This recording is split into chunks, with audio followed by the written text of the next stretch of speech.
नीतीश सरकार के मंत्रिमंडल विस्तार को लेकर अब खबरें आने लगी हैं।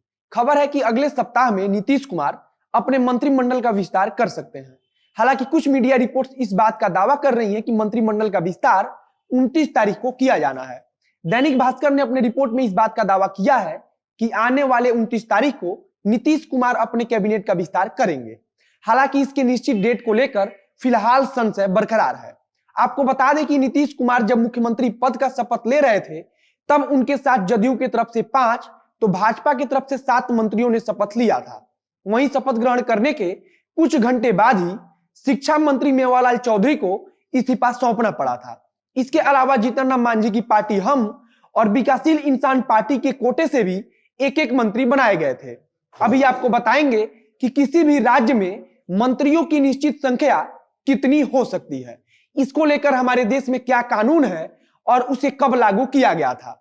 इसके अलावा चर्चा करेंगे कि नए मंत्रियों में भाजपा और जदयू के सदस्यों की भागीदारी मंत्रिमंडल में कितनी बढ़ सकती है। आगे बढ़ने से पहले अपना परिचय दे दूं। नमस्कार, मेरा नाम है मोहित कुमार सिंह और आप देख रहे हैं जनता जंक्शन। सबसे पहले बात कर लेते हैं कि होने वाले मंत्रिमंडल विस्तार में भाजपा और जदयू की तरफ से कितने और सदस्य को मंत्री का पद मिल सकता है। मौजूदा समय की बात करें तो शिक्षा मंत्री का शपथ ग्रहण करने वाले मेवालाल चौधरी के इस्तीफे देने के बाद शिक्षा मंत्रालय का अतिरिक्त पदभार अशोक चौधरी संभाल रहे हैं। मतलब यह कि होने वाले मंत्रिमंडल विस्तार में शिक्षा मंत्रालय को भी अपना अलग मंत्री मिल सकता है। अशोक चौधरी की बात करें तो उनके पास पहले से ही 5-5 मंत्रालयों का पदभार मौजूद है। सबसे महत्वपूर्ण बात जो निकल कर अब तक सामने आई है कि इस मंत्रिमंडल विस्तार में सहयोगी पार्टियां वीआईपी और हम की तरफ से किसी सदस्य को मंत्री बनाने की कोई चर्चा नहीं है। मीडिया की जो रिपोर्ट आ रही है उसके अनुसार मंत्रिमंडल विस्तार में 17 से 18 नए मंत्रियों को जगह दी जा सकती है। भाजपा के कोटे से 10 विधायकों को मंत्री बनाए जाने की चर्चा है, तो वहीं जदयू की तरफ से 7 से 8 विधायकों को मंत्री पद दिया जा सकता है। एनडीए के अंदर से जो खबर आ रही है उसके मुताबिक दोनों पार्टियों के बीच इस बात पर समझौता हुआ है कि जदयू की तरफ से कुल 12 मंत्री होंगे, तो वहीं भाजपा की तरफ से कुल 18 मंत्री नीतीश सरकार में शामिल होंगे।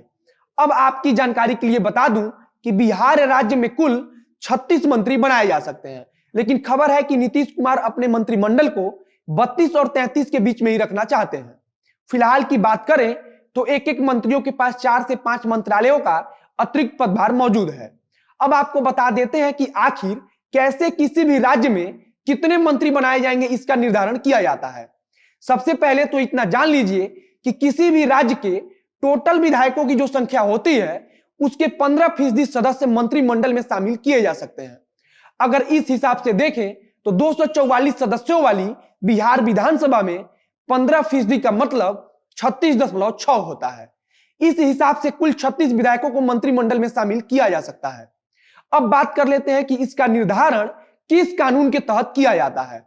अगर हम संविधान के अनुच्छेद 74 का भी जिक्र करेंगे तो इसमें हमें मंत्री परिषद के आकार के बारे में कोई जानकारी नहीं मिलती है।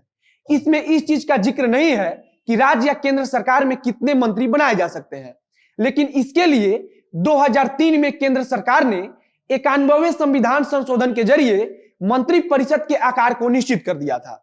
इसी संविधान संशोधन में इस चीज को शामिल किया गया था कि किसी भी राज्य सरकार या फिर केंद्र सरकार के मंत्रिमंडल का अधिकतम विस्तार वहां मौजूद टोटल सदस्यों की संख्या का मात्र 15% तक ही हो सकता है। हमारे देश में यह कानून 2004 के जुलाई महीने से लागू हो गई थी। हमारे संविधान के अनुच्छेद 164 क के अनुसार मुख्यमंत्री के परामर्श पर ही राज्यपाल मंत्रियों की नियुक्ति करता है। इसके अलावा भी राज्य के विधानसभा या फिर मंत्री परिषद से जुड़े कई सारे चीजों का जिक्र है, लेकिन हमें जितना बताना जरूरी लगा उसे हमने आपको बता दिया है। अब देखना होगा कि मंत्रिमंडल का विस्तार नीतीश कुमार कब करते हैं और उसमें कौन कौन से नए चेहरे शामिल होंगे। इससे भी सबसे महत्वपूर्ण होगा यह देखना कि क्या हम और वीआईपी में से किसी सदस्य को मौका दिया जाता है या नहीं। इस वीडियो में बस इतना ही। वीडियो अच्छा लगा हो तो शेयर कीजिए, फेसबुक पर देख रहे हैं तो पेज को लाइक कीजिए, यूट्यूब पर देख रहे हैं तो चैनल को सब्सक्राइब कीजिए। बाकी स्क्रीन पर जो डोनेशन की जानकारी दिख रही है उसके माध्यम से आप हमारी मदद जरूर करें। मिलते हैं फिर बहुत जल्द अगले वीडियो में। कैमरे के पीछे खड़े हैं वरुण झा और मैं मोहित कुमार सिंह। धन्यवाद।